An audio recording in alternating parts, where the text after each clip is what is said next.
आदरणीय एकता माथुर जी को आमंत्रित करता हूं। आज की हमारी चीफ गेस्ट आदरणीय एकता माथुर जी, वो आए और अपना उद्बोधन दें। आदरणीय Ekta Mathur ji. Thank you sir. Thank you Mukesh sir. सबसे पहले तो मैं रिंकू मैडम का थैंक यू कहना चाहूंगी। बहुत अच्छा योगा कराया मैम आपने। मैंने भी थैंक यू। मुझे बहुत अच्छा लगा आपके साथ, क्योंकि मैं रोज करती हूँ बट योगा बहुत कम करती हूँ। एक्सरसाइजेस करती हूँ, जुम्बा एरोबिक कराती हूँ लोगों को, खुद भी करती हूँ, फिट रहती हूँ और दूसरों को फिट कराती हूँ। तो ओवरऑल हम एकदम दोनों का मोटिव एक ही है कि हम खुद भी एकदम स्वस्थ एकदम रहना चाहते हैं और दूसरों को भी स्वस्थ रखना चाहते सब सब सब हैं, है ना? तो योगा सही करके बात। आज आपके साथ मुझे बहुत अच्छा लगा। आगे भी मैं आपके साथ जरूर जुड़ूंगी और योगा जरूर सीखूंगी, क्योंकि आप एकदम बहुत एकदम बहुत अच्छा योगा करते हो। तो thank you. Thank you so much. Thank you too और ऑल ऑफ यू। अपना इंट्रोडक्शन दे देती हूँ कि मेरा नाम एकता है और मैं बिलासपुर छत्तीसगढ़ से हूँ। मैं एक अच्छा। हेल्थ कोच, लोगों की अच्छी स्वास्थ्य के लिए काम करती हूँ। लोगों को जो भी बीमारियां हैं उनको वेट लॉस कराना, उनका वेट गेन कराना, उनको अच्छी फिटनेस देना, प्लस जी। अगर कुछ बीमारियां हैं उनमें तो हम मेडिसिन फ्री बनाने में उनकी हेल्प करते हैं विदाउट किसी अच्छा। मेडिसिन, सिर्फ एक न्यूट्रिशन के थ्रू। जी जी। मेरा छोटा सा इंट्रोडक्शन है और मैं इस फील्ड में आई, अपना एक छोटा सा स्टोरी बताऊंगी कि मैम मुझे आपका कैमरा ना थोड़ी सी मतलब पीछे ले लो। आपका फेस ना और थोड़ी सी। हाँ, right now we can see you. Okay, हाँ, इट्स ठीक है, परफेक्टली ऑलराइट। या। ओके। तो राइट नाउ मैं अभी बहुत अच्छी हेल्थ स्टाइल जी रही हूँ। मुझे 2.5 साल हो गए हैं इस चीज को अपनाते हुए। 2.5 साल पहले मैं यहाँ पर आई थी जस्ट बिकॉज मुझे बहुत सारे हेल्थ इशू हुआ करते थे। मैं एक बहुत ही गंदी लाइफ स्टाइल जी रही थी। वेट लॉस करना चाहती थी, बहुत ज्यादा मोटी हो गई थी। और उसके साथ साथ जो मुझे दिक्कत थी वो थी अस्थमा की, जो आजकल मोस्टली लोगों को हुआ करती है। मैं अपने को इन्हेलर लेकर हुआ करती। तो मुझे काफी लोग देखते थे, बहुत सारी दवाइयां सजेस्ट करते थे, बहुत सारी दवाइयां लेती भी थी, बहुत सारे डॉक्टर्स को दिखाती भी थी। पर वो इनहेलर था, वो कम होने की जगह बढ़ता जा रहा था। पहले 2 टाइम लेती थी, फिर 4 टाइम हुआ, फिर दिन में 5 से 6 बार हो गया। और मुझे उसके साथ साथ बहुत सारे प्रिस्क्रिप्शन, जैसे पंखे में मैं नहीं बैठ पाती थी, जितनी भी गर्मी हो मुझे पंखा स्टार्ट करना ही नहीं है, चाहे मैं पसीने से भीग क्यों ना जाऊं। तो सही एक बात। सफर सा हो रहा था लाइफ में, बहुत ज्यादा दिक्कतें होने लगी थी। और इनहेलर के साइड इफेक्ट मुझ में होते थे कि मुझे बैक पेन और नी पेन बहुत ज्यादा होता। मतलब 30 साल एकदम की उम्र में मैं बिस्तर पकड़ ली थी, कह सकते हो आप लोग। तो फिर मैंने सोचा कि मुझे अपनी लाइफ में कुछ तो करना चाहिए, नहीं तो अलबत्ता मैं 30 साल की उम्र में बूढ़ी हो जाऊंगी। बच्चा बहुत छोटा था मेरा, वो भी सफर कर रहा था, क्योंकि अगर घर में माँ बीमार होती है तो सबसे ज्यादा सफर बच्चा करता है। तो मेरा 8 साल का बच्चा बहुत सफर कर रहा था। 8 साल की उम्र में वो खाना बनाना सीख गया था, क्योंकि उसको पता था कि मम्मी खाना नहीं बना सकती, वो बीमार है। तो एक मेंटली भी स्ट्रेस हो रहा था।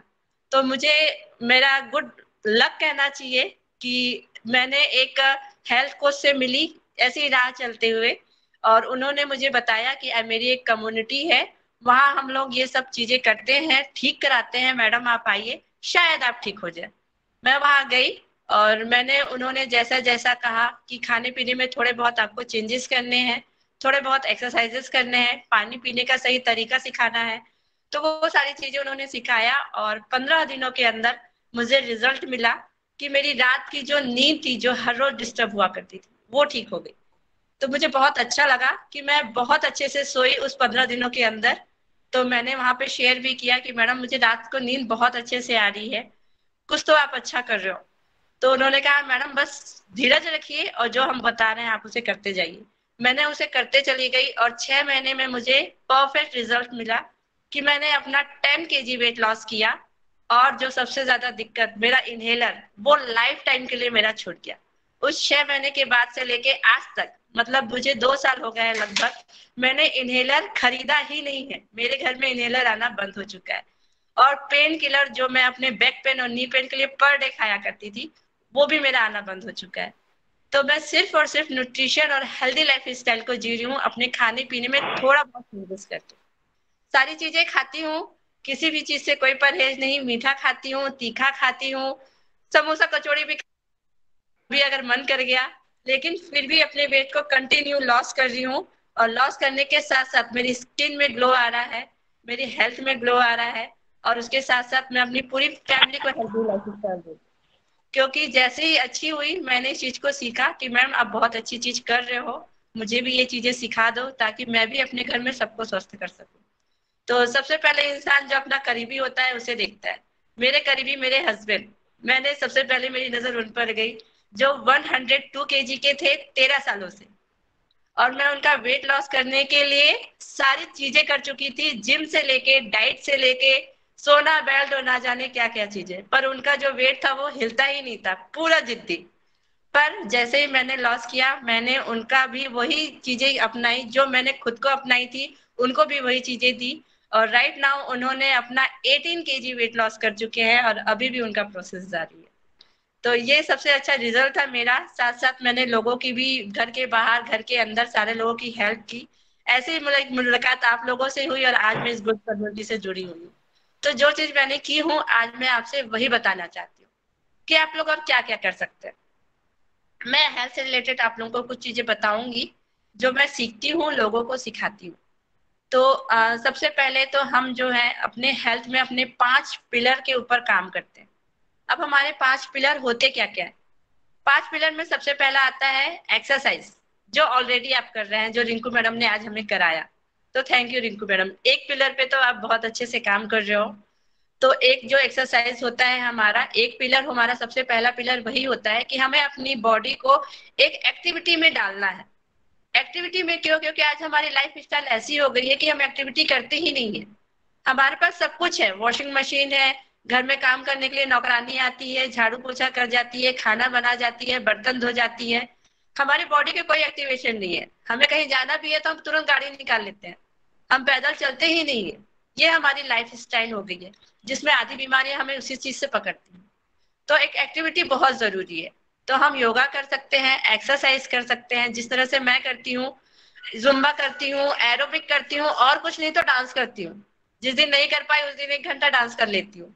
वो भी नहीं कर पाई तो चल लेती हूँ, मेरा जो सेंटर है वहां से लेके घर तक मैं चल लेती हूँ। अगर मेरे को पता है कि आज मैं एक्सरसाइज नहीं कर पाऊंगी, मुझे कुछ दिक्कत है, मुझे टाइम का इश्यू है, मैं गाड़ी लेके ही नहीं जाती, मैं वहां से घर तक पैदल ही आ जाती हूँ। तो घर में कुछ ना कुछ एक्टिविटी जरूरी है जिसे हम एक्सरसाइज कहते हैं। तो ये हमारा होता है पहला पिलर। दूसरा होता है हमारा बेस्ट न्यूट्रिशन। न्यूट्रिशन क्यों? क्योंकि हम सब जानते हैं कि हम खाने पीने आजकल बहुत ज्यादा अपने आप को अंदर डाल चुके हैं। हम बहुत ही गंदी चीजें खाते हैं। लोग आजकल चाइनीज फूड या थाई फूड या हॉट फूड इस पे डिपेंडेंट हो गए। दाल चावल खाना, रोटी सब्जी खाना, ये तो हम घर के बच्चों को सिखाते ही नहीं है। बेटा चाउमीन खा लो, पिज्जा खा लो, बर्गर खा लो, क्योंकि ये सारी चीजें हमें न्यूट्रिशन वैल्यू नहीं देती। ये सब चीजें हमें सिर्फ टेस्ट देती हैं, वो भी सिर्फ 2 मिनट 3 मिनट के जीभ का टेस्ट देती।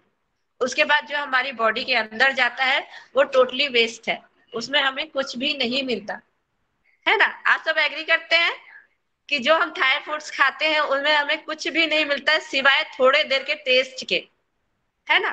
और सबसे ज्यादा चीज है जो जो पैकेट बंद चीजें होती हैं, जैसे चिप्स हो गया, कुरकुरे हो गया, और भी बच्चे बहुत सारी चीजें खाती हैं, वो एडिक्टेड होती हैं। उसमें बहुत सारी कंपनी ने क्लेम किया है कि वो टेस्ट ना डाल के एडिटेशन एक एसिड डालते हैं। क्यों? क्योंकि हमने बहुत बार नोटिस किया होगा, यहाँ सारे लोग मूवी देखने जाते हैं, है ना, या घर पे भी कभी चिप्स खाए होंगे, पॉपकॉर्न खाए होंगे, एक खाते हैं और फिर उसके बाद कब हाथ उसमें चला जाता है, कब मुंह में चला जाता है, पता ही नहीं चलता कि वो सारा पैकेट खत्म हो गया, है ना। पता नहीं चलता ना कि 10 मिनट में 5 मिनट में वो पैकेट खत्म हो जाता है। और उसके बाद भी हमें लगता है कि अरे अरे हम और खा लेते हैं। क्यों? क्योंकि हम उसके एडिक्ट हो जाते हैं, उसमें एडिक्शन डला होता है।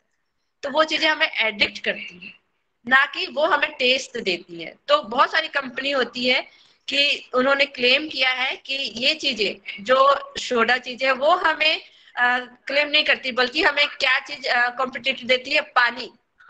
क्योंकि पानी हमें कंपटीशन देता है, ये सारी कंपनी कहती है कि पानी से कंपटीशन है, क्योंकि उसमें टेस्ट नहीं होता लेकिन वो भी लोगों का प्यास बुझाती है। तो हमें उससे कंपटीशन करता है, क्योंकि हमें अपनी चीजों की एडिक्ट आपको बनाना है। तो मैं आप सबसे रिक्वेस्ट करूंगी कि इन चीजों की एडिक्ट बिल्कुल ना बने। थोड़ा सा माइंड सेट करें कि हमें ये चीजें नहीं खानी है, और अपने बच्चों को भी खाना नहीं सिखाना है। मेरा बेटा अभी 11 साल का है, उसे आप कहिए कि बेटा मैगी खाएगा, चिप्स खाएगा, वो तुरंत मना कर देगा कि नहीं मुझे ये सब चीजें नहीं खानी है। उसे मैगी बहुत पसंद था। जब मुझे भी एक कम्युनिटी से नहीं जुड़ी थी, मैगी उसे बहुत पसंद था। हर दूसरे दिन, तीसरे दिन, चौथे दिन वो खाता था और मैं उसे मना भी नहीं करती थी। जानती थी कि ये चीजें अच्छी नहीं है, उसे हेल्थ नहीं देंगी, लेकिन तो भी मना नहीं करती थी। लेकिन अब भी मना नहीं करती, लेकिन वो मेरी सारी ट्रेनिंग सुनता है।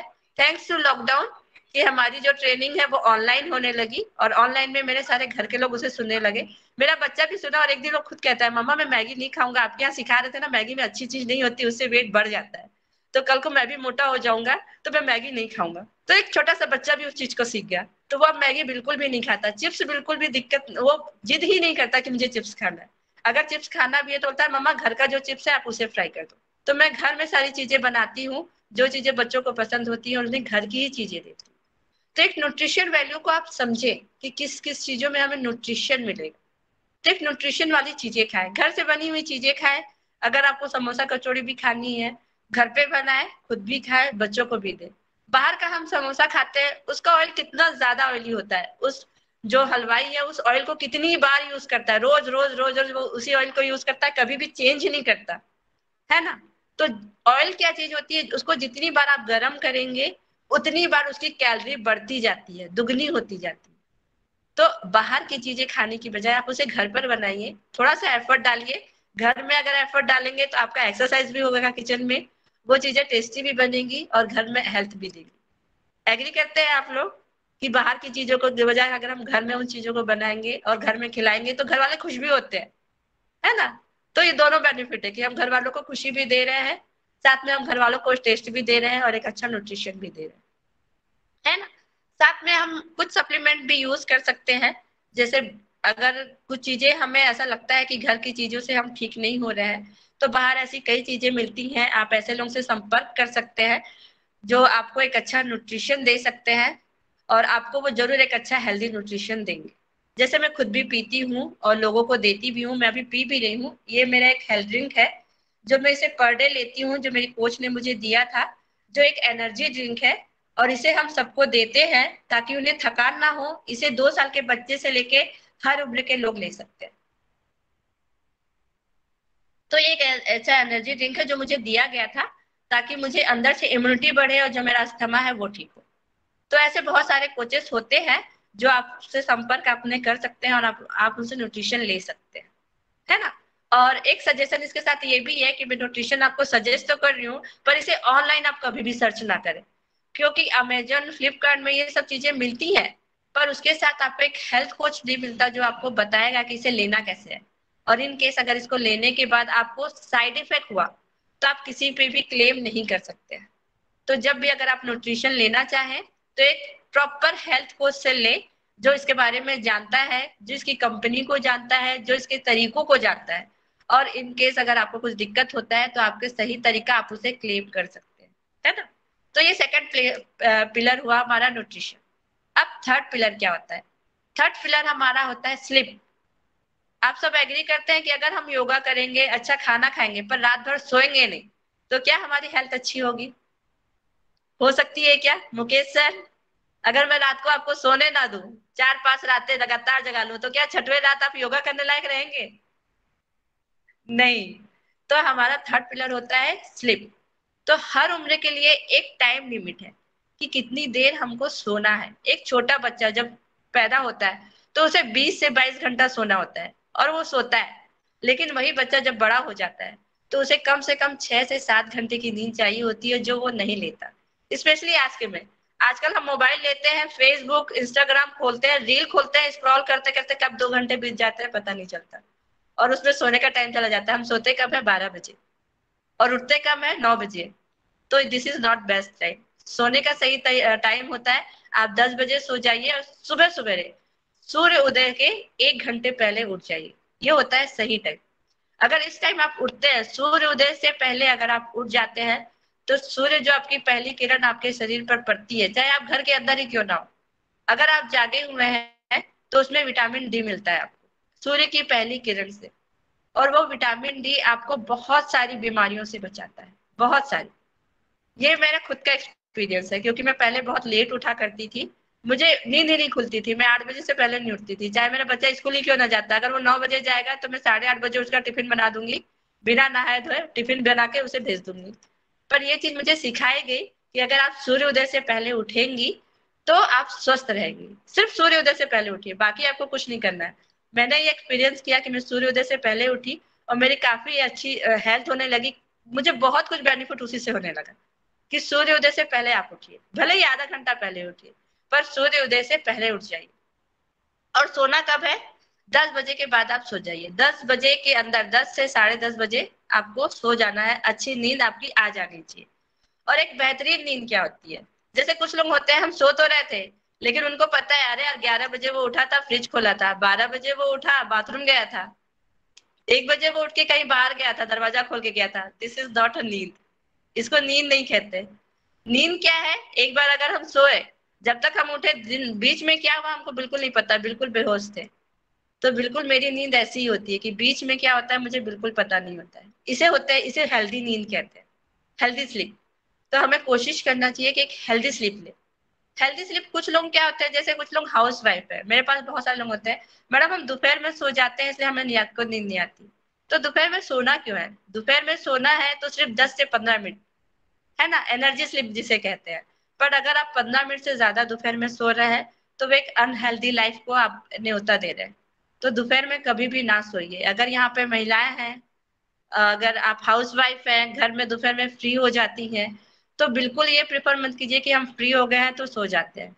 अगर आप फ्री हैं तो कुछ अच्छी एक्टिविटी कीजिए, अच्छी बुक पढ़िए, अच्छी वीडियोस देखिए। आपके पास मोबाइल है, आप रील्स देखते हो, रील्स ना देख के अच्छी वीडियो देखो, मोटिवेशन वीडियो देखो, या घर में ही कुछ अच्छा वर्क करो। अगर आप योगा करते हो तो आप दोपहर में भी योगा कर सकते हो, खाने के 1 घंटे बाद भी, है ना रिंकू मैम? मैं सही कह रही हूँ कि खाने के 1 घंटे बाद आप योगा कर सकते हो? आपकी आवाज नहीं आ रही है मैम।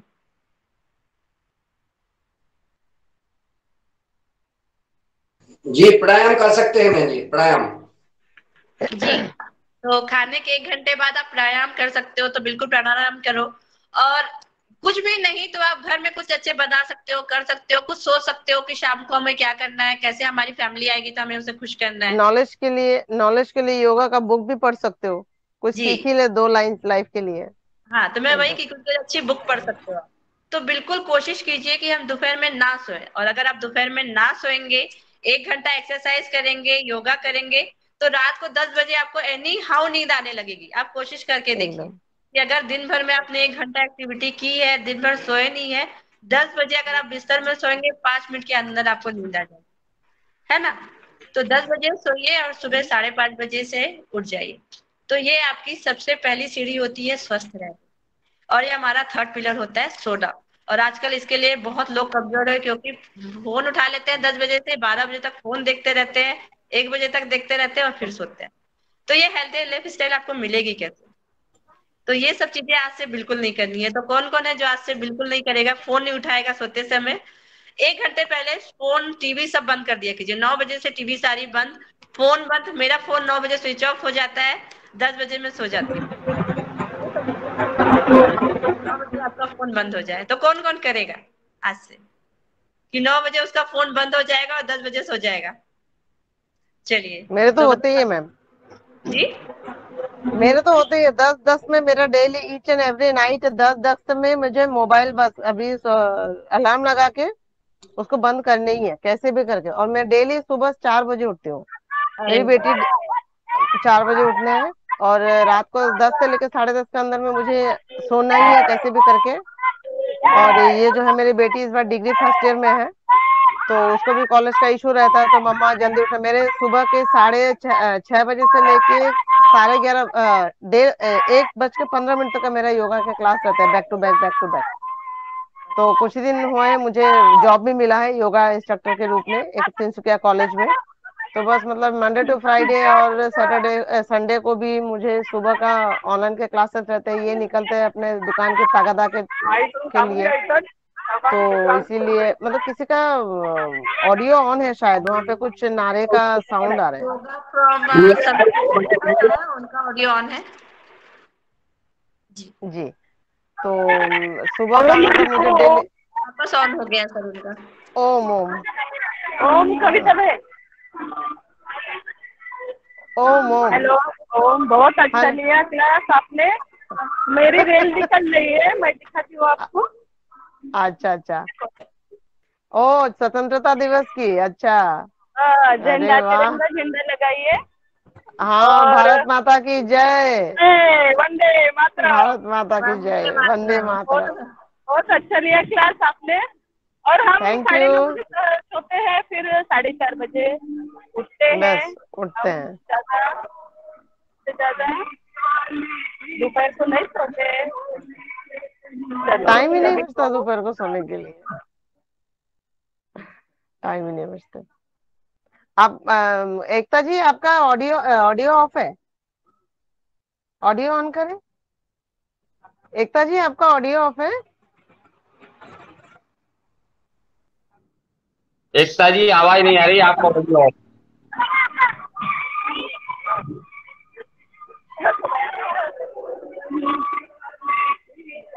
सभी को प्रणाम, सुप्रभात। ओम हर हर सुप्रभात। घर हर झंडा हर महादेव, लगाएंगे। हर हर गंगे। झंडे लगाएंगे।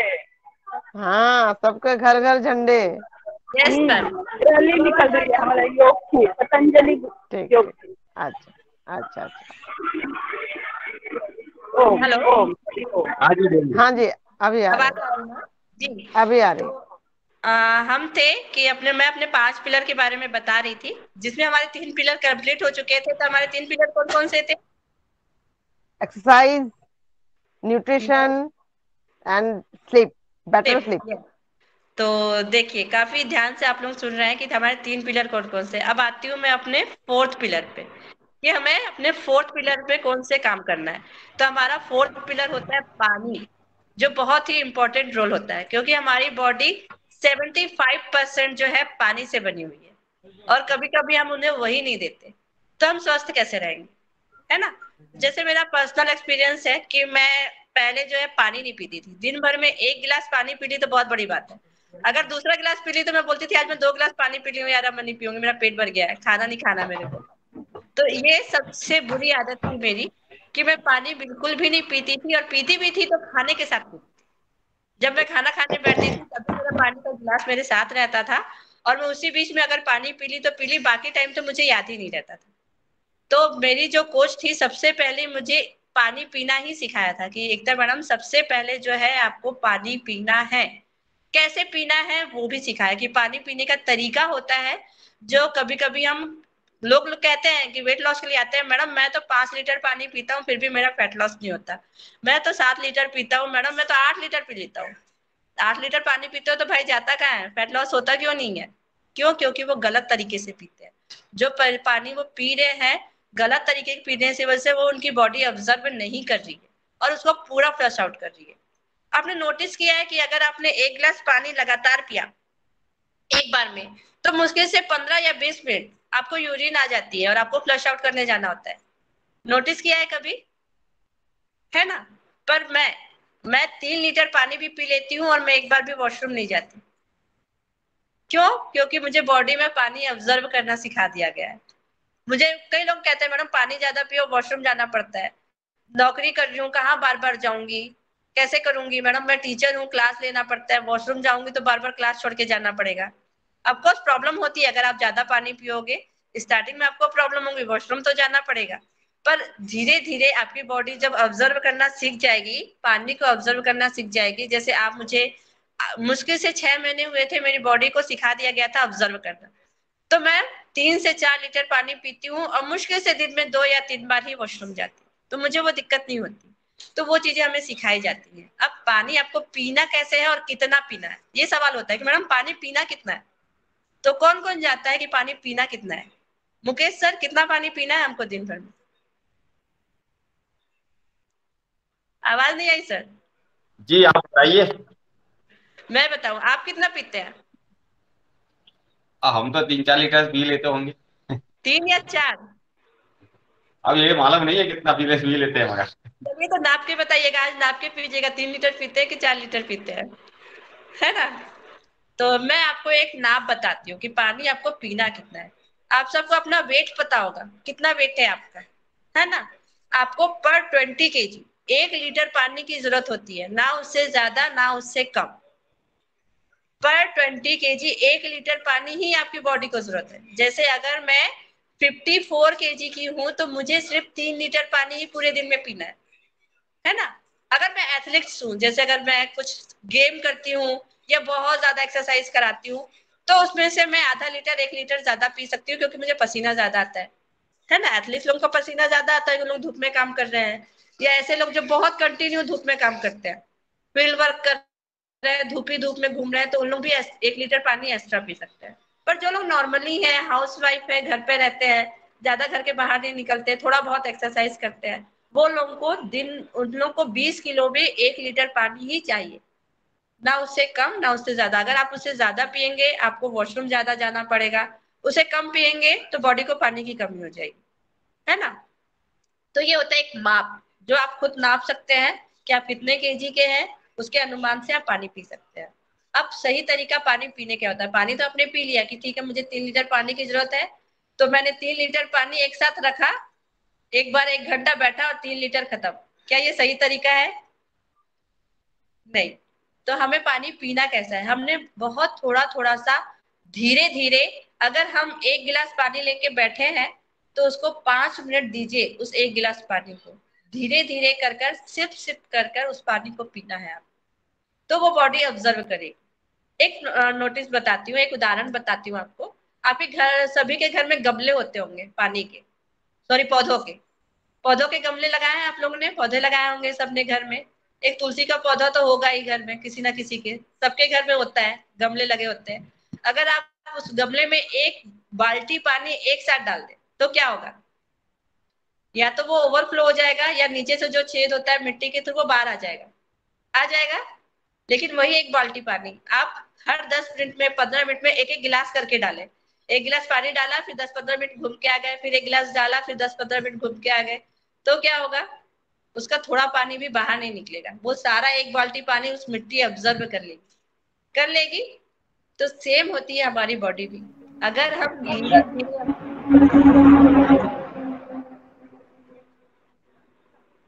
कुछ बोल रहे थे रिंकू मैम आप? जी जी, बहुत अच्छा उदाहरण दिया आपने। जी बहुत अच्छा मैम। लगा ये सच में।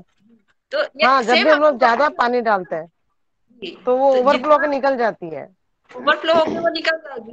तो एकदम सेम हमारी बॉडी भी वैसी है, अगर हम एक साथ 3 लीटर पानी डाल लेंगे तो वो ओवरफ्लो होकर निकल जाएगी। तो एकदम हमको क्या एकदम करना है, थोड़ी थोड़ी देर में अपनी बॉडी को थोड़ा थोड़ा पानी देते रहना, जिससे हमारी बॉडी ऑब्जर्व करेगी। और जो सबसे बड़ी दिक्कत महिलाओं की होती है, मैडम बाहर जाते हैं वॉशरूम कहाँ जाएंगे पानी पियेंगे, तो वो प्रॉब्लम भी आपकी नहीं होगी।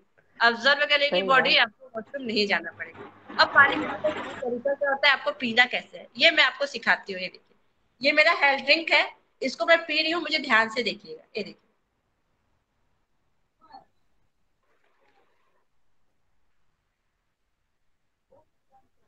आपने देखा मैंने इसे पिया कैसे? मैंने उसे मुंह में डाला, 1-2 सेकंड में अपने अपने मुंह में सर्कल किया, और उसके बाद फिर अपने पेट में डाला। अब ये क्यों किया मैंने? क्योंकि हमारे मुंह का जो सलाइवा होता है, लार होती है, सब जानते हैं हमारे मुंह में लार निकलती है हर सेकंड, है ना। ये जो लार होती है, सलाइवा जो होता है, वो हमारी रोग प्रतिरोधक क्षमता को बढ़ाता है। तो इसलिए बड़े बुजुर्ग कहते थे खाना को चबा के खाया करो, 32 दांतों से खाने को चबा कर खाया करो।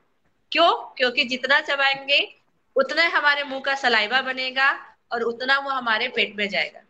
तो ये पानी के साथ भी है, कि जितना पानी हम पी रहे हैं उतना अगर हम मुंह का सलाइवा अपने अंदर डालते जाएंगे, उतना सलाइवा हमारे पेट में जाएगा, और वो सलाइवा जो है हमारी रोग प्रतिरोधक क्षमता को बढ़ाएगा, है ना। तो पानी के साथ साथ हमें अपने मुंह का सलाइवा भी अंदर डालना है। यही 1 गिलास पानी अगर मैं मुंह में रखूं और एक साथ पूरा खत्म कर लूं, तो क्या सलाइवा पेट के अंदर जाएगा? नहीं जाएगा। और जाएगा भी तो थोड़ा सा, इतना सा जाएगा, क्योंकि कितना बनता है हमारे मुंह में सलाइवा? 1 सेकंड में इतना ही बनता होगा ना। लेकिन वही है 5-5 मिनट में इतना डालते जाओ तो इतना इतना करके वो इतना चला जाएगा। एकदम तो होता है पानी पीने का सही तरीका, कि हमें पीना कैसे है और कितना पीना है। तो ये हमारा 4th पिलर हुआ पानी का। तो आज से आप कोशिश करके देखिए कि खाना हमेशा चबा कर खाइए और पानी हमेशा कुल्ला कर कर पीजिए। तो ये हमारा वो होता है, थीम है, ये हम सबको सिखाते हैं, खाना चबाना सीखना है, पानी पीना सबको सीखना है। और पीना कैसे है, अगर आप लोग हाउसवाइफ है, किचन में रख लीजिए, अफकोर्स पानी जो है बैठकर पीना चाहिए। पर कभी कभी लोगों का होता है मैडम इतना टाइम कहाँ से देंगे, घर में काम बहुत होता है।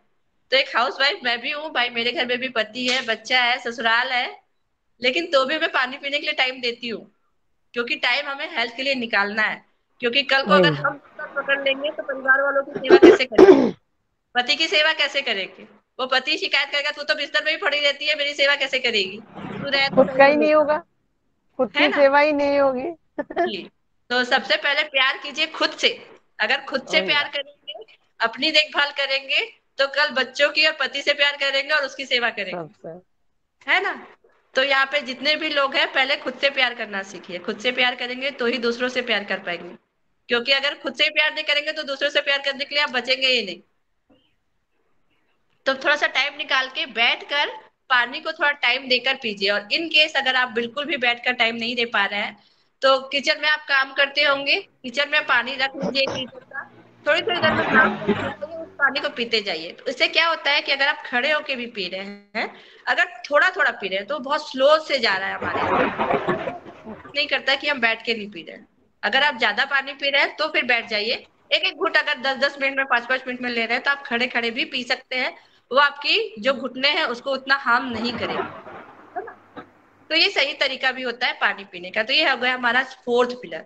और आता है हमारा 5वां पिलर, सबसे इंपॉर्टेंट, हमारा होता है mind set, positive mind set, जो आजकल बहुत मुश्किल है सबका होना।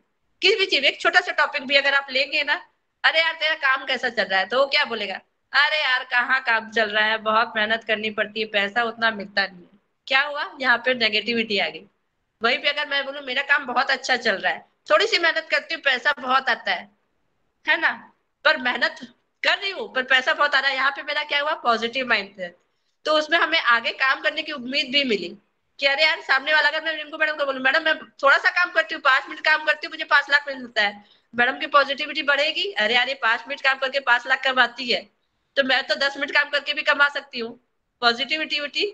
लेकिन मैं वहीं पे बोलूंगी मैडम अरे यार मैं पूरा हफ्ता काम करती हूँ यार, घिसटती रहती हूँ, मुश्किल से 15 रुपए मिलते हैं, 10 रुपए मिलते हैं, तो मैडम क्या बोलोगे, छोड़ो यार मैं भी नहीं करती, कौन इतनी मेहनत करेगा 15 रुपए के लिए, होगा। तो यहाँ पे होता है हमारा 5वां माइंड सेट। आप कुछ भी कर रहे हो, काम कर रहे हो, एक्सरसाइज कर रहे हो, अपनी बॉडी के लिए काम कर रहे हो, पॉजिटिविटी लाइए दिमाग में, हर चीज में पॉजिटिविटी लाइए। योगा कर रहे हो, 1 घंटा योगा किया, सबसे पहला आपको दिमाग में क्या आना चाहिए, अरे यार आज 1 घंटा मैंने योगा किया है, दुनिया का सबसे अच्छा काम किया है, अब देखना मेरी हेल्थ कैसे अच्छी होती है। पहले दिन आपके दिमाग में आएगा तो आपकी हेल्थ अच्छी होगी, उसके लिए आप दिन भर एनर्जेटिक रहोगे, अरे आज योगा किया था, मेरा दिन आज अच्छा बहुत बीत रहा है, मैंने आज योगा किया था, आज मेरे को खाना बहुत अच्छा खिलाया, आज मैंने योगा किया था, आज मुझे सोना बहुत अच्छा हुआ। तो क्या करना है आपको, दिमाग में पॉजिटिविटी लानी है, जो सबसे पहले बहुत अच्छा काम करती है हमारी बॉडी में। है ना। कुछ भी कीजिए, अगर पॉजिटिव है आप, आपको रिजल्ट डेफिनेटली मिलेगा। अगर आप नेगेटिव है, दुनिया का कुछ भी काम कर लीजिए, दुनिया का कितना भी अच्छा खाना खा लीजिए, आपको वो रिजल्ट नहीं देगा। क्यों, क्योंकि आपकी नेगेटिविटी नहीं है, आपको नेगेटिविटी है उस चीज को लेके। अगर आप 1 गिलास पानी भी पीते हो, अगर आप सोचते हो कि ये तो अमृत है, इस 1 गिलास पानी पी के मैं स्वस्थ हो जाऊंगी, तो आप स्वस्थ हो जाएंगे। लेकिन वही मैं आपको अमृत पिला दूंगी और आप बोलोगे अरे यार अमृत ही तो है, क्या होगा अमृत पी के, सारे लोग तो पीते हैं, सारे देवता पीते हैं, जी रहे हैं, मैं जी के क्या करूंगी। तो वहां पर क्या होगा, आप बीमार ही रहोगे। तो सबसे पहला जो ये पिलर है, ये सबसे लास्ट में मैंने बताया, लेकिन ये सबसे पहला पिलर होता है कि कुछ भी करने से पहले अपना जो दिमाग है उसे सेट कीजिए कि मैं कुछ भी करूंगी मेरे साथ अच्छा ही होगा, तो आपके साथ अच्छा ही होगा। है ना। अगर बुरा हो रहा है, बोलते हैं ना, बड़े बुजुर्ग कहते थे कि अगर हमारे मन का हुआ तो अच्छा, नहीं हुआ तो और अच्छा, क्योंकि उसमें भगवान की मर्जी होती है। तो अगर कुछ बुरा हो रहा है तो ये सोच के खुश हो जाइए कि उसमें भगवान की मर्जी है, कुछ ना कुछ तो आपके साथ अच्छा होगा। है ना।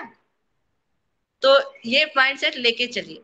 इसी में मेरे को एक याद आ गया कि भगवान की मर्जी होती है, तो मैं अपनी लाइफ का एक छोटा सा सीक्रेट आपको बताती हूँ।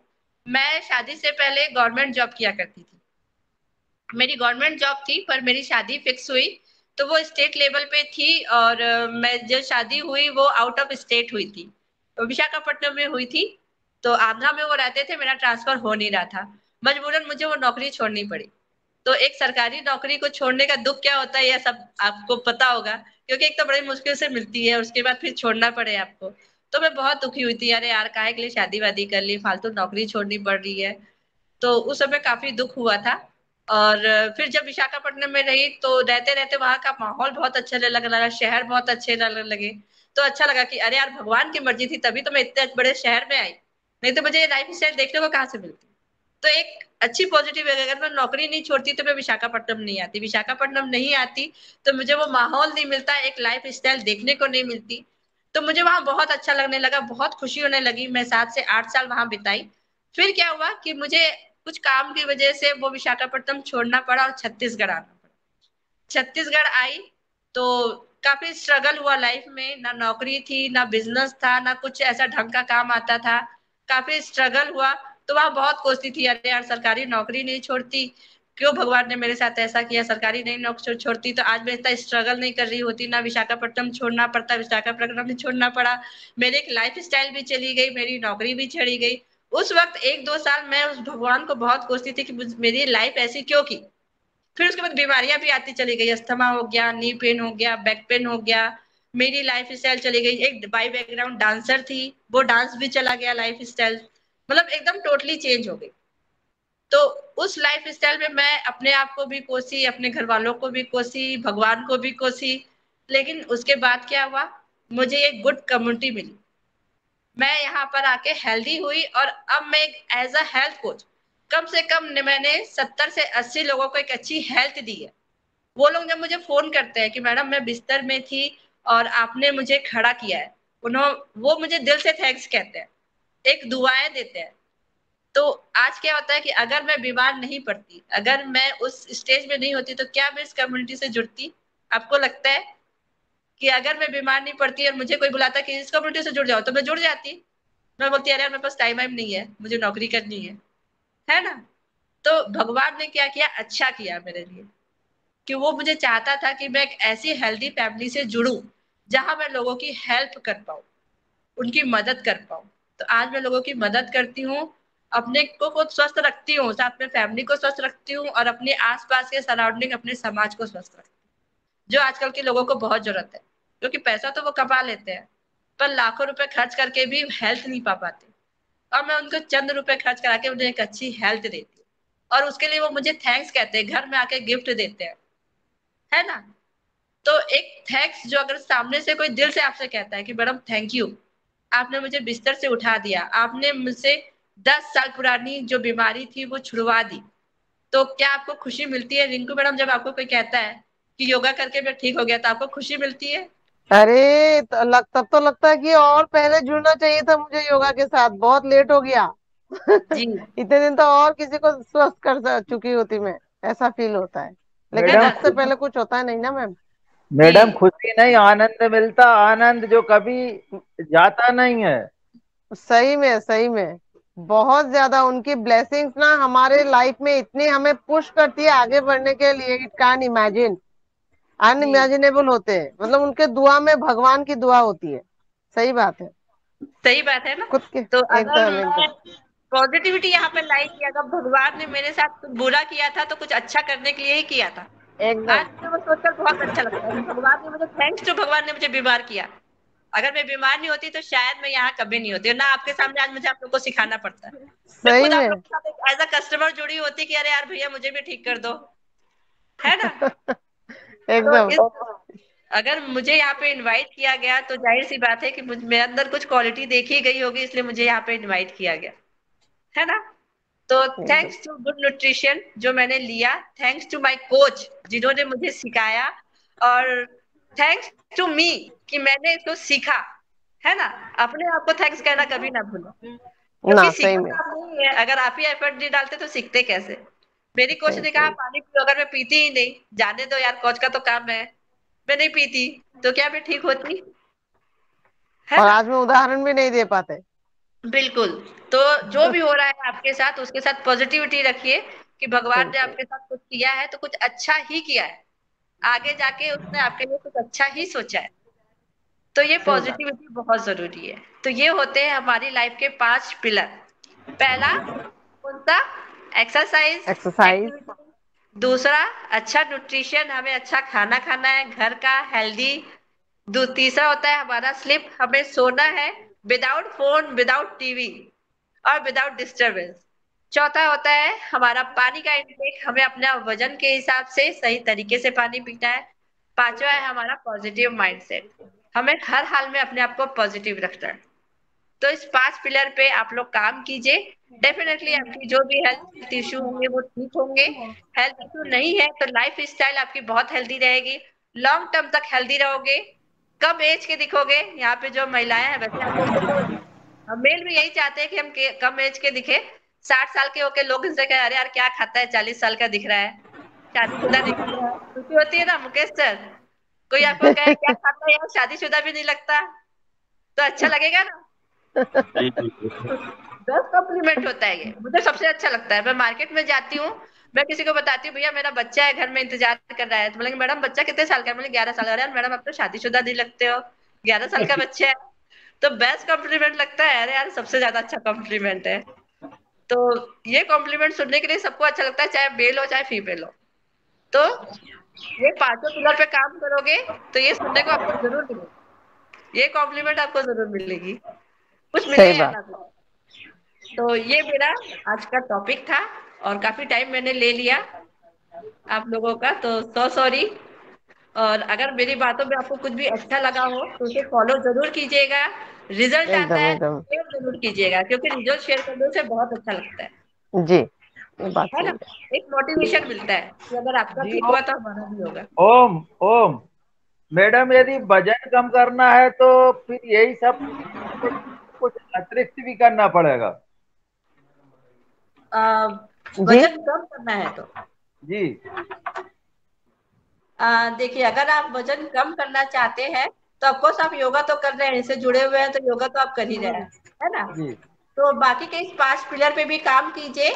अगर आप इस 5 पिलर में काम करने के बाद भी आपका वेट कम नहीं होता है, कुछ कुछ ऐसे होते हैं जिनका 5 पिलर पे काम करने के बाद भी वेट कम नहीं होता, तो आप एक एक्स्ट्रा सप्लीमेंट लीजिएगा न्यूट्रिशन के नाम पे। आप कहीं पे भी सर्च कीजिए कि बेस्ट न्यूट्रिशनिस्ट कौन है, वो आपको एक न्यूट्रिशन सजेस्ट करेगा, वो जरूर लीजिएगा। क्योंकि कभी कभी क्या है, हमारी बॉडी कुछ चीजें नहीं बना पाती है, वो चीज हमें एक्स्ट्रा लेनी पड़ती है बाहर से, है ना?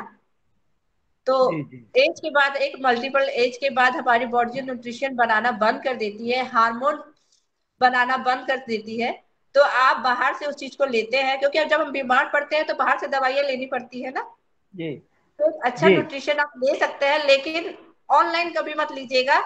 एक जो बेस्ट न्यूट्रिशनिस्ट है, जो इसकी एक्सपर्ट है, उसी से लीजिएगा। तो आप बताएं ना। मैं बताऊं तो सर, ये आप मुकेश सर को जानते हैं ना? खूब अच्छी तरह से। जी, तो आप उनसे मेरा नंबर ले लीजिएगा और मुझे पर्सनली फोन कीजिएगा, क्योंकि इसको मैं बताने बैठूंगी तो मुझे 1 डेढ़ घंटा लग जाएगा, जी जी है जी ना? जी। हाँ और मेरा खुद का पर्सनली भी सेशन का टाइम हो रहा है, क्योंकि मैं लोगों को वर्कआउट सिखाती हूँ। जी तो उसका भी टाइम हो रहा है, हमारा 7:40 से स्टार्ट हो जाता है जुम्बा सेशन। तो अब मुझे जी उसमें कनेक्ट होना पड़ेगा, जी। क्योंकि जी जी। लोग भी मेरे वहां पे वेट कर रहे होंगे। अच्छा, तो एक आप आखिरी प्रश्न मैडम, बिल्कुल छोटा सा। जी, हमारे मुकेश जी बहुत अच्छा डांस करते हैं और ये 15 मिनट डांस करते हैं, ओके, है ना? तो कभी इसमें डांस कराने का। बिल्कुल सर। तो एक बाय बैकग्राउंड मैं भी डांसर ही हूँ। तो जी एक दिन सेशन, मुकेश सर आप डांस का सेशन रखते हैं, मैं भी डांस करूंगी, आप भी डांस कीजिए और बाकी लोग को भी हम डांस कराएंगे। जी जी जी जी जी बिल्कुल, आप योग सीखने के लिए आमंत्रित करेंगे हम। तो आपकी बिल्कुल जुम्मा क्लास, एरोबिक्स क्लास हम सब लेंगे, आप है ना? बिल्कुल बिल्कुल सर, बिल्कुल। मैं जी आपको लिंक सेंड करूंगी, आप उसे ज्वाइन करके देखिए। अगर आपको एरोबिक अच्छा लगता है तो डेफिनेटली आप उसे ज्वाइन कर सकते हैं, अगर यहाँ पे जी किसी को एरोबिक का शौक हो, है जी ना? जी जी जी जी तो मेरा सेशन आज यही तक था, बाकी लोग भी मेरा इंतजार कर रहे हैं। यहाँ पे जी जिसको भी न्यूट्रिशन की जानकारी चाहिए तो मुकेश सर से आप मेरा नंबर ले लीजिए और आप मुझे पर्सनली कॉल कीजिएगा, डेफिनेटली मैं आपको जरूर गाइड करूंगी। पर कॉल प्लीज 9 बजे के बाद कीजिएगा, क्योंकि 9 बजे से पहले मैं कॉल उठा नहीं पाऊंगी, क्योंकि मेरा मोबाइल जो है ऑनलाइन जी कनेक्ट रहता है। ओके, तो thank you so much Mukesh sir, जो आपने मुझे ये मौका दिया कि यहाँ मैंने थोड़ी सी जानकारी दी अपने भी बारे में और अपने 5 पिलर के बारे में भी। Thank you so much sir. चलिए, बहुत बहुत धन्यवाद आदरणीय एकता जी आपका। आपने आज 5 पिलर के बारे में बताया, इसलिए आपका बहुत बहुत धन्यवाद। Thank you so much sir. अभी अभी आप रुकिए आदरणीय एकता बहन जी। और उनका क्लास है सर, उनका हाँ, क्लास है इसलिए। मैं जो है आदरणीय हरिद्वार से पतंजलि योगपीठ से जो हमारे श्री सीजीएम सर पवन सर जी जुड़े हुए हैं, और पतंजलि योगपीठ के सभी वैज्ञानिक गण और किसान और योग साधक और सभी शिक्षक जुड़े हुए हैं, मैं उनको आमंत्रित करता हूँ, और इसके बाद फिर आप अगली क्लास में जाइएगा। आदरणीय पवन सर जी। नमस्कार एकता जी, आपको बहुत बहुत अभिनंदन ये 5 पिलर्स के बारे में बताने के लिए, और उससे जुड़ी हुई कई सारी जो चीजें आपने डिटेलिंग करके बताई है, पानी के बारे में, व्यायाम के बारे में, योग के बारे में, स्लीप के बारे में। ये सब चीजों की हमें शायद आपको एक बार और बुलाना पड़ेगा, जिसके ऊपर हम अगर किसी के कोई प्रश्न है तो हम जरूर पूछ भी लेंगे। तो आपका जो अनुभव है, आपके जो जिंदगी के अनुभव हैं, आपने उनको भी शेयर किया। बड़ा कठिन होता है कि हम अपने दुख को या अपने एक्सपीरियंसेस को सबके सामने शेयर करें, लेकिन आपने किया, और ये सब चीजें हमें आगे ले जाती हैं। तो आपका बहुत बहुत अभिनंदन। आपको देरी भी हो रही है, तो मैं आपका पुनः धन्यवाद करता हूँ। और thank you so much sir. आप लीव करिएगा, कोई प्रॉब्लम नहीं है। जी, नमस्कार। अगर यहाँ पे किसी के इस 5 पिलर के बारे में क्वेश्चन होगा तो डेफिनेटली कल मैं 7 बजे जुड़ जाऊंगी आप लोग से, और अगर आप जी, लोग क्वेश्चन करना चाहें तो बिल्कुल मैं आपका आंसर करूंगी, बहुत है अच्छा ना। है। अभी जी मैंने आपका थोड़ा टाइम ज्यादा ले लिया, इसलिए मैं आंसर देने के लिए अभी उचित नहीं ले पाऊंगी, क्योंकि मेरे पास एक ही मिनट का टाइम है, मुझे दूसरे में कनेक्ट होना है ना। जी, आप चलिए, आप डेफिनेटली। निकलिए। ओके, धन्यवाद आपको, पुनः कल मिलते हैं। जी, okay sir, thank you so much. Okay जी, धन्यवाद। इसी प्रकार से आज हमारी जो योग शिक्षिका थी रिंकू जी, आपको भी बहुत बहुत अभिनंदन है कि आप आज आपने योग कराया। और आज का दिन हमने वैसे प्लान किया था कुछ दिन पहले कि हम कुछ केस स्टडीज के ऊपर, जो अभी तक के प्रयास हो गए हैं, जो हमारे अच्छे किसान हैं, जो जैविक किसान हैं, उनकी कहानियों के ऊपर जो हमने हर एक के साथ एक एक दो दो घंटा अलग से बातचीत की है, उसके बारे में हम थोड़ा सा बातचीत करें। क्योंकि यह काम बहुत जरूरी है कि जो अच्छा काम कर रहे हैं उनको हम न केवल उसके बारे में सुने समझे, बल्कि उसको लिखें भी, और उसको पढ़ करके भी हम अपने जो यहाँ पर योगाहार में और योगाहार के अलावा भी उसके बारे में चर्चा करें कि कोई अच्छा काम कैसे कर रहा है। और जो चीज आज बताई थी हमारे मुख्य अतिथि ने, कि जो भी पॉजिटिव चीजें हैं उसको हम अपने साथी लोगों तक उसके बारे में ज्यादा से ज्यादा उसके बारे में चर्चा मनन, और उसके आधार पर अगर हमारे पास संभावना है तो उसके ऊपर भी हम काम करने का प्रयास करें। अभी कुछ दिन पहले रामकृष्ण रघुवंशी जी के साथ परसों बहुत देर तक 2 घंटा हमने बातचीत की। तो अभी तो वो है नहीं, लेकिन कोई बात नहीं। हम हमारी जो टीम जिन्होंने इनका इंटरव्यू लिया, और करीब 2 घंटे का हमें समय लगा, 4 से 6 बजे तक। तो ऐसा करते हुए हम संवेदनशील होते हैं दूसरे के प्रति, कि उनके संघर्ष क्या रहे, उन्होंने अपने कार्य को किस प्रकार से कर रहे हैं, किस प्रकार से उन्होंने अपने परिवार को और बाकी अपनी जो व्यवस्थाएं थी उनको उन्होंने संभाला। क्योंकि जैविक खेती में परिवर्तित होने के लिए न केवल अपना स्वयं से पहले लड़ाई करनी पड़ती है, फिर अपने परिवार से संघर्ष करना पड़ता है, उसके बाद समाज से भी कई बार संघर्ष करना पड़ता है। तो ऐसे जितने भी हमारे ऐसे मुख्य अतिथि और ऐसे किसान जिन्होंने इस तरह से संघर्ष किया है, ये उनके संघर्ष की कहानी को भी हम सुन रहे हैं, उनकी बात समझ रहे हैं, और हो सकता है उसके आधार पर हम आगे भी कुछ काम करने का प्रयास कर रहे हैं। तो आज के लिए मेरा बस इतना ही सुझाव है कि अगर थोड़ा थोड़ा हमारे पास समय है, बहुत ही संक्षेप में, कि कितनी हमारे पास लोगों ने कितने के इंटरव्यू हमने कर दिए, और उसकी जो केस स्टडी है उसकी क्या स्थिति है, इसके बारे में अगर हम एक एक करके पूछ लेते हैं तो जरा सी अब क्लैरिटी हो जाएगी। और आने वाले इस हफ्ते में हम और क्या करने वाले हैं, इसके बारे में भी बातचीत हो सकती है। ये नमस्कार। धन्यवाद आदरणीय पवन सर जी।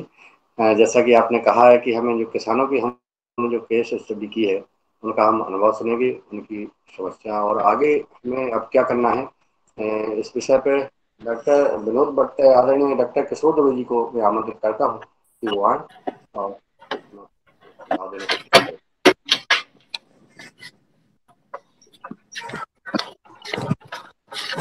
धन्यवाद मुनीलाल जी। जैसा कि 2 दिन के पहले अपन ने रघुवंशी जी का साक्षात्कार लिया था और उनकी सुनी थी, पवन सर भी थे उसमें, अभी जो बोला उन्होंने, तो वैसा ही अपना पीछे कमिटमेंट हुआ था कि कम से कम हर व्यक्ति एक किसान चिन्हित करे, कोई भी स्टेट का हो, और उसका साक्षात्कार लेवे, जिसके आधार पे सक्सेस स्टोरी हो सकती है। तो कई सारे साथियों ने कर लिया है और उस तरह से अलग अलग जो फॉर्मेट भी बनाया है विनोद जी ने, और उसको फॉर्मेट को लेके जो प्रश्नावली है, प्रश्नावली के बाद में उसको एडिटिंग वगैरह करना तो अलग अलग पार्ट है, लेकिन वो प्रश्नावली के आधार पे जो इंफॉर्मेशन है वो किसान से प्राप्त करनी चाहिए। उसके लिए अलग से 1-2 घंटा का जो समय है वो समय निकालना चाहिए। तो मैं गुजारिश करूंगा कि कम से कम अभी आज समझो कि ये सप्ताह है, ये सप्ताह में हम सभी लोग यहाँ पे जितने भी बैठे हैं और रेगुलर कार्यकर्ता है योगाहार की, हम एक कमिटमेंट लेवे कि इस सप्ताह में कम से कम हर किसान या हर कार्यकर्ता कम से कम एक नए किसान का, अभी तक जो कमिटमेंट हुई है उससे तो हम संपर्क करेंगे, लेकिन इसके बावजूद और एक किसान को हम चिन्हित करेंगे और उसका साक्षात्कार लेके जो सक्सेस स्टोरी है उसको मतलब रिपोर्टिंग करने का काम हम करेंगे। मैं भी मेरे तरह से कमिटमेंट देता हूँ कि इस सप्ताह में और एक किसान में चिन्हित करूंगा और उसका समय लेके मैं अपनी जो टीम को बताऊंगा और टीम के साथ में उसका साक्षात्कार करूंगा। धन्यवाद। धन्यवाद आदरणीय डॉक्टर किशोर दुबे जी। जैसा कि आपने बताया कि जैसा सर ने अपन को दिशा दी है कि हमें अब किसानों की स्टडी पर विशेष गौर करना है, मैं आदरणीय डॉक्टर विनोद भट्ट जी को सादर आमंत्रित करता हूँ कि वो आए और वो भी अपना सुझाव देने की कोशिश करें। जी नमस्कार ओम। कल हमने भी प्रकाश रघुवंशी जी से बात की थी, तो प्रकाश रघुवंशी जी का स्ट्रगल जो था जीवन का उसके बारे में हमने जाना। तो मैं थोड़ा सा एक हाईलाइट बता देता हूँ उसकी, अभी बल्कि हम कर रहे हैं उसको। तो कल दिनेश ने नोट्स डाले थे उसमें ग्रुप में। प्रकाश रघुवंशी जी का जीवन बड़ा संघर्षपूर्ण रहा। उन्होंने जब बचपन में, शायद हाई स्कूल में थे, 77 के आसपास की बात है, तो उनका पेंसिलिन इंजेक्शन लगा और उससे रिएक्शन हो गया, और रिएक्शन से उनके आंखों पे फर्क पड़ा। तो वो आंखों का फर्क जो है वो धीरे धीरे वो बिगड़ता गया, लेकिन उन्होंने कभी उससे हार नहीं मानी। अभी वर्तमान में कह रहे थे कि वो 70% जो है उनकी रोशनी जा चुकी है, लेकिन उन्होंने अपने जीवन में कभी हार नहीं मानी। और जो पिताजी का जो शौक था, पिताजी का शौक था बीज, कहीं से भी किसी भी यूनिवर्सिटी में जाके बीज, वो अध्यापक थे, लेकिन प्राइमरी में अध्यापक थे, लेकिन वो उन्होंने जो है जहाँ भी जाते थे वहाँ से बीज लेके आते थे और बीज उसको संवर्धित करते थे अपने पास। और यूनिवर्सिटी में उनका कहना था कि पिताजी जो है साल भर में 2-3 यूनिवर्सिटी जरूर जाते थे और वहाँ से जो नई वैरायटी रिलीज होती थी उसको लेके आते थे। तो वो एक पैशन था उनका, और उसी पैशन को इन्होंने अपना रोजगार का साधन बना दिया। और ये अभी इन्होंने इनका जो है कुदरत नाम से इन्होंने अपने बीजों का नाम रखा है। तो कुदरत इसलिए रखा है क्योंकि उनका कहना है कि ये प्रकृति से मिले हैं और बीज कोई बना नहीं सकता है। बीज को संवर्धित जरूर कर सकता है, लेकिन बीज को कोई बना नहीं सकता, बीज अपने आप बना रहता है। और ये बीज जो है इसको हम संवर्धित कर सकते हैं, इसको बेहतर कर सकते हैं। तो उसके लिए उन्होंने एक तरीका जो अपनाया वो ये था कि वो कोई बीज है उसको अपने आप भी उगाते हैं और फिर उसको कोई 20 किलोमीटर दूर किसी रिश्तेदार को अपने दे देते हैं और वहां उगवाते हैं। उसके बाद उनसे फिर अगले साल वो बीज, कुछ उसमें से कुछ बीज लेते हैं और यहाँ का बीज को मिक्स करते हैं, दोनों बीज मिक्स करके और फिर दोबारा उगाते हैं और इस तरह से वो एक वैरायटी डेवलप करते हैं। तो ये एक अलग नायाब तरीका समझ में आया। और ये जबकि इस तरह का जो तरीका है ये पहले जो प्राचीन समय में खासकर जैसे जो क्रॉस पॉलिनेटिंग स्पीशीज हैं जैसे मक्का वक्का वगैरह है, और छत्तीसगढ़ में अक्ती जो फेस्टिवल होता है उसमें बीज मिक्स करके बोने का जो था, तो वो एक तरीका था। और उसी तरह से हमारे जो बुजुर्गों ने अलग अलग वैरायटी उसको वैरायटी बनाई है, तो वो उसको हम देखते हैं तो वो कई सारी वैरायटी जो है जगह के नाम पे है, कई सारी वैरायटीज उनके उनके लक्षणों के नाम पे उनका नाम है।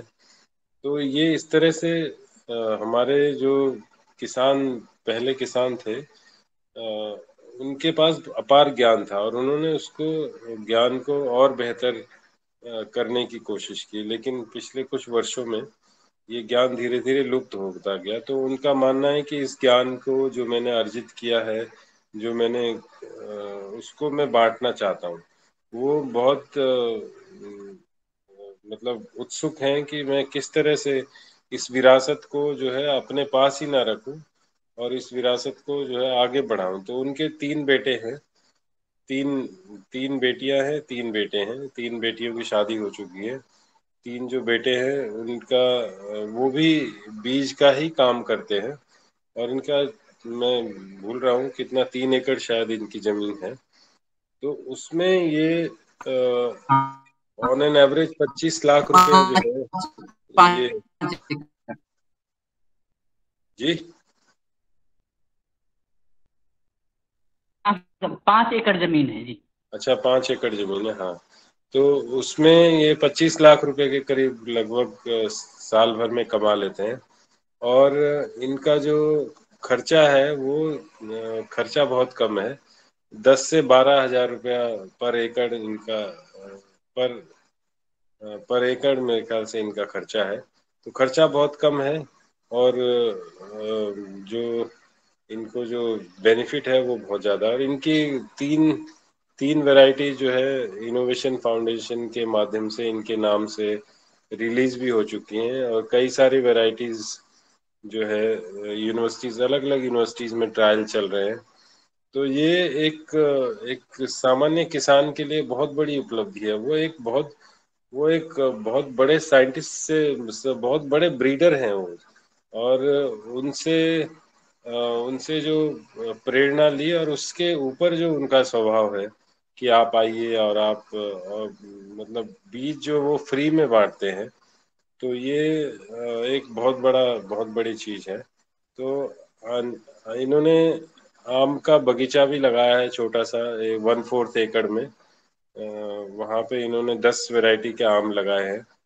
और उसके अलावा इन्होंने सागौन के पेड़ लगाए हैं जो 10-12 साल हो चुके हैं जिनको। तो वो बाउंड्री में सागौन के पेड़ लगाए। तो इनका कुल मिला के कि किस तरह से मिनिमम जगह पे मैक्सिमम उत्पादन हो सके। और इसके अलावा इनके साथ हजारों किसान जुड़े हुए हैं और लाखों किसान इनसे जो बीज ले चुके हैं आज तक। और इनको कई सारे पुरस्कार मिले हैं पिछले 3 राष्ट्रपतियों से, प्रतिभा पाटिल जी से और अब्दुल वो कलाम जी से और कोविंद जी से। इन 3 लोगों से इनको पुरस्कार भी मिल चुके हैं। तो ये एक शॉर्ट में उनकी कहानी है, बहुत ही प्रेरणादायक कहानी है। और इसको जब हम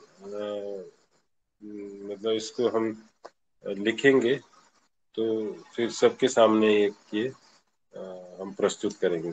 इसमें दिनेश जी साथ में थे और रावत जी साथ में थे। तो दिनेश जी का और रावत जी का भी इसमें पूरा योगदान है। धन्यवाद, नमस्कार। धन्यवाद आदरणीय डॉक्टर विनोद भट्ट जी। आपने रघुवंश जी की कहानी स्टोरी सुनाई है। मैं आदरणीय दिनेश जी से भी निवेदन करना चाहता हूँ। दिनेश जी सेमवाल जी जुड़े हुए हैं और हमारे रामकृष्ण रघुवंशी भी जुड़े हुए हैं। इनके बारे में भी आपने क्या स्टडी की है सदन को, चूंकि सदन को बताने का कष्ट करें। आदरणीय दिनेश जी सेमवाल जी। हाँ जी, आदरणीय धन्यवाद। और सबसे पहले तो जो आज के मुख्य अतिथि थे और आज की जो योग शिक्षिका थी उनका भी धन्यवाद की बहुत अच्छी हमारी क्लास रही। हमने जो कार्य किया, जो परसों आदरणीय रामकृष्ण रघुवंशी जी से बात की, तो यूं लगा वो एक मतलब उनमें कई व्यक्तित्व हैं। जहां वो बीजों की बात करते हैं, बीजों के संरक्षण की बात करते हैं, वहीं वो गो संरक्षण की का एक बहुत बड़ा आंदोलन उनके अंदर है, जिसको वो जमीन पर उतार रहे हैं। और दूसरी तरफ जो फल बागान है, फल के बगीचे हैं, वो कर रहे हैं। और उनका जो एकदम कह सकते हैं कि एक इंटीग्रेटेड वे में वो कार्य कर रहे हैं। जब परसों उनसे बात हुई तो उनका कहना था कि जो ये जो जैविक खेती की जो प्रेरणा उन्हें पतंजलि से मिली, पतंजलि कृषक समृद्धि से। और उन्होंने कहा कि जो आदरणीय हमारे मुनीलाल जी भाई साहब हैं, उनको पूरा श्रेय देते हैं कि उन्होंने जोड़ा, वरना वो इस कार्य से नहीं जुड़ पाते। इन्होंने कई तरह की मोरिंगा की प्रजातियां लगाई हैं और कई तरह की खुद ही इजाद की हैं, यानी और उसका जो रख रखाव है साल भर में कैसा हो, उस पर भी चर्चा करी। उनके खेत में कोई मोरिंगा हो गया, सीताफल से लेकर के आम से लेकर के कई वैरायटी हैं, वो हमने डिटेल किया है वो। और अच्छा, जो केला है, केला की 500 जो पेड़ हैं, मोरिंगा के 2000 पेड़ उनके पास हैं। और उनकी कैसे फ्रूटिंग हो, कैसे कैनोपी की जाए पेड़ों की, ये सब बातें उन्होंने बताई हैं।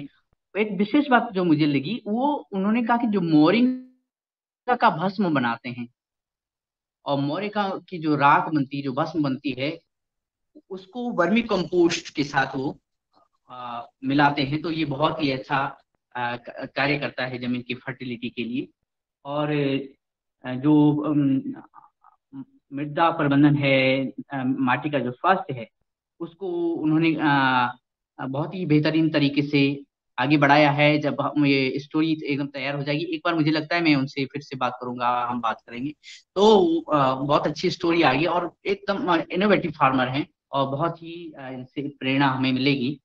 और जो सामान्य प्रक्रिया है माटी को सुधार करने की, उसमें जीवन देने की, जीवामृत ग्रामृत, तो वो तो करते ही हैं, वो सामान्य है। लेकिन वो अपने तरह से क्या होना चाहिए, किस तरह से इस जीवामृत को, किस तरह से ग्रामृत को और पौष्टिक बनाया जा सकता है, ऊर्जावान बनाया जा सकता है, वो इस पे कार्य करते हैं। कीट प्रबंधन की जहां तक बात है, तो वो कहते हैं कि वो कैलेंडर आधारित खेती करते हैं और जो पूर्णिमा है, अमावस्या है, उसका पूरा ध्यान रखते हैं। साथ में वो कहते हैं कि अगर हम जब जैसे 14 है या पूर्णिमा के समय अगर वो नीम का स्प्रे करते हैं, धतूरा और जो 10 का स्प्रे करते हैं, तो उनको आसानी से कीटों पे प्रबंधन, रोगों पे प्रबंधन का मतलब उसमें सहायता मिल जाती है, सक्सेस मिल जाती है।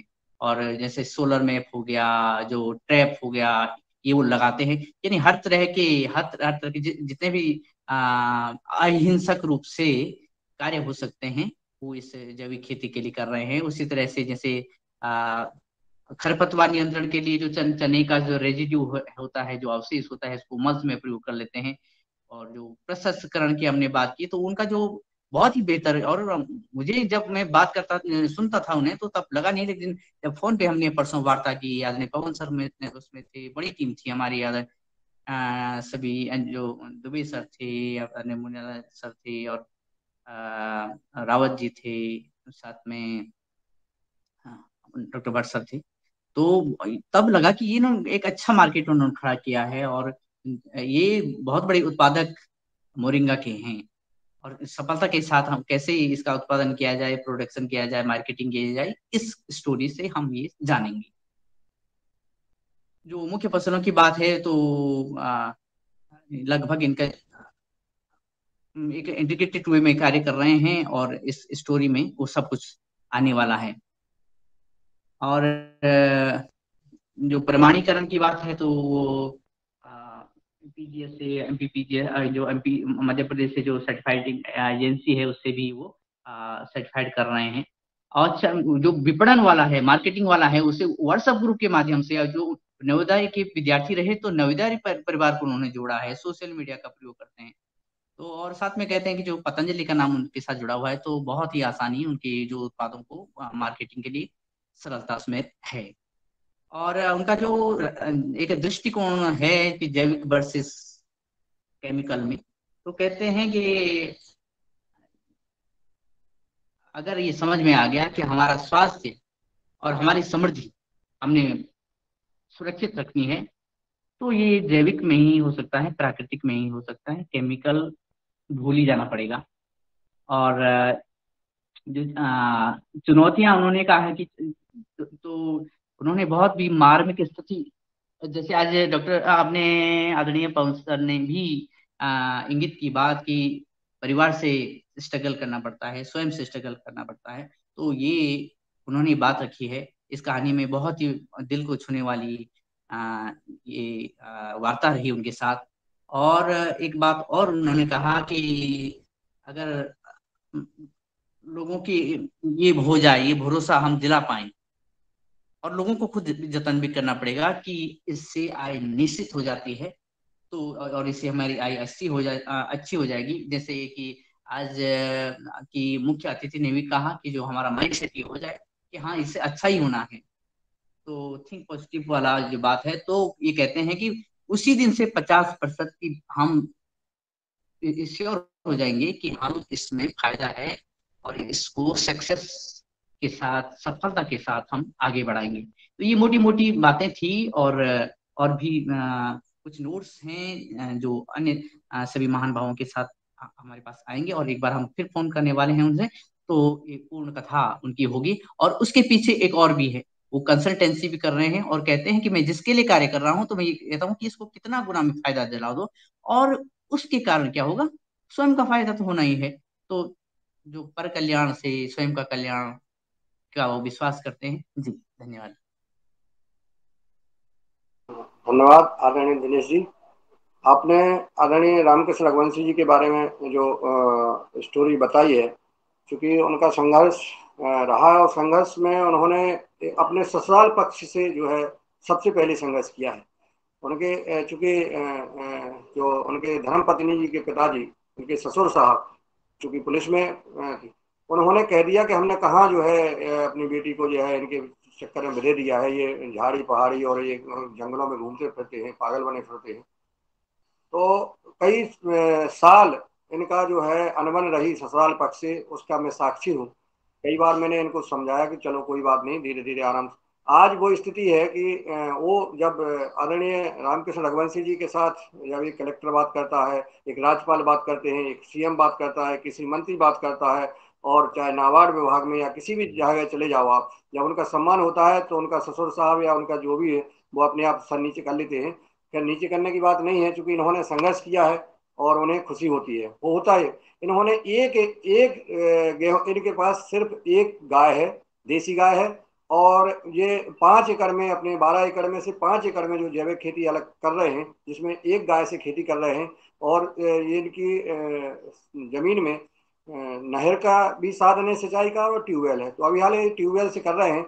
और उसके साथ साथ इनका जो एक तरीका है ताजे गोबर को पानी के साथ बहाने का, ये बहुत अच्छा है। क्योंकि जब हम अगर ताजा गोबर पानी के साथ बहाते हैं तो ये नाइट्रोजन और यूरिया जहां हम डालते हैं उसकी जगह आप ताजा गोबर की बात बताते हैं कि आप टाट फट्टे के बोरा में आप गोबर भर दीजिए और पानी में रख दीजिए, उस पानी के साथ उस गोबर को बहा सकते हैं। ये उपाय। और दूसरा आपने मोरंगा का भस्म का हमारे आदरणीय दिनेश जी ने बताई दिया है। इनकी बहुत बड़ी कई नई उपलब्धियां हैं, इन्होंने नए जो है रिसर्च किया है। आगे इनका कंटेस्टेंटी के बारे में भी अपन चर्चा करेंगे।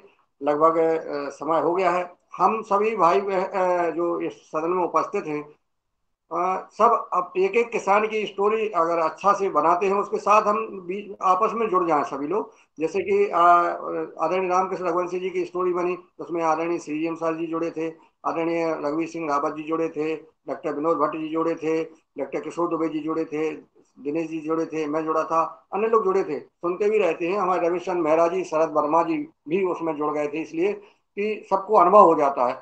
और जो एक स्टोरी बन रही है, स्टोरियों से ही किसानों को जो है प्रेरणा मिलती है कि फलाने किसान ने ये किया, उस किसान से संपर्क नंबर भी अपन दे देते हैं, तो वो आपस में चर्चा कर लेते हैं और विजिट कर लेते हैं।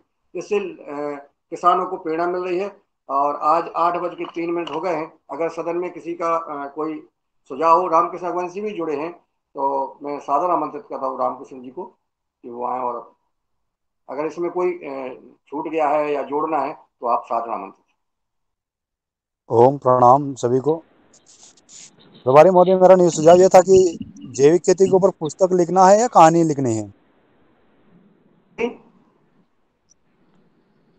हेलो जी जी। बने।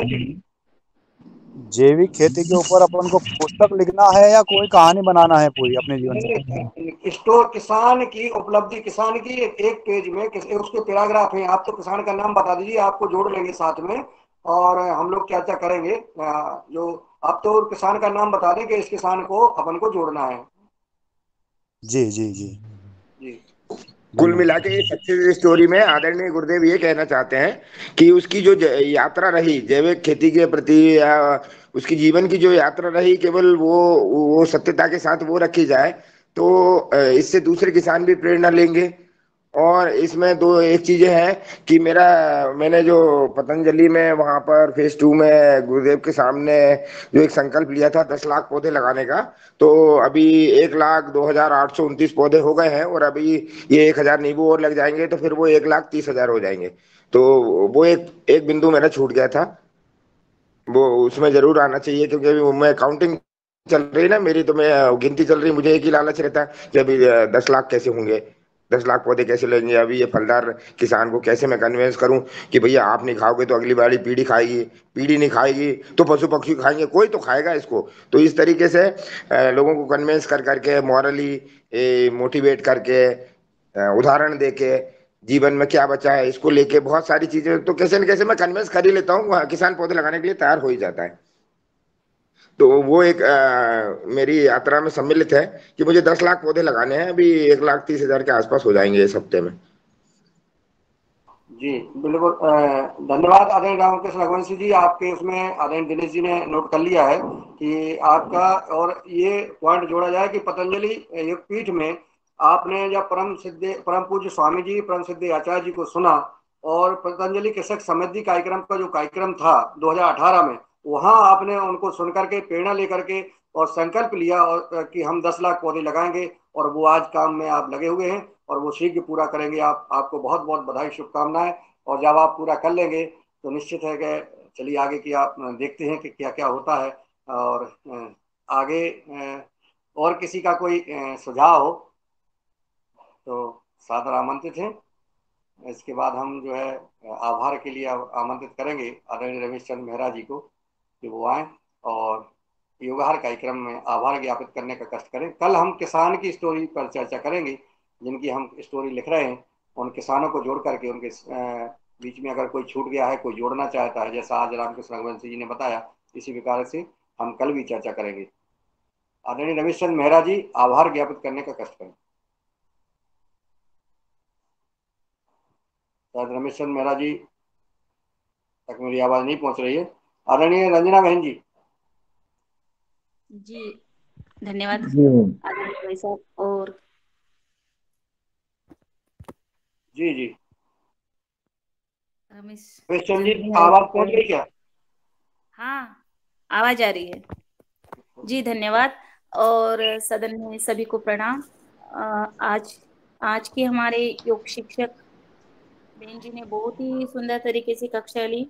रिंकू जी दास जी, उन्होंने बहुत सुंदर कक्षा ली। और आज के हमारे मुख्य अतिथि श्रीमती एकता माथुर जी, इन्होंने हमें न्यूट्रिशन के बारे में और 5 टिप्स बताए, तो उनका भी बहुत बहुत धन्यवाद और आभार। और कल हमने भी आदरणीय नीलकंठ साबड़े भैया जी और हम दोनों ने आदरणीय वैभव जी घुगे इनकी केस स्टडी की है। तो वो तो हुई है, मगर वो मराठी में की, तो वो हिंदी में ट्रांसलेशन करना है, तो आज वो बन जाएगी। तो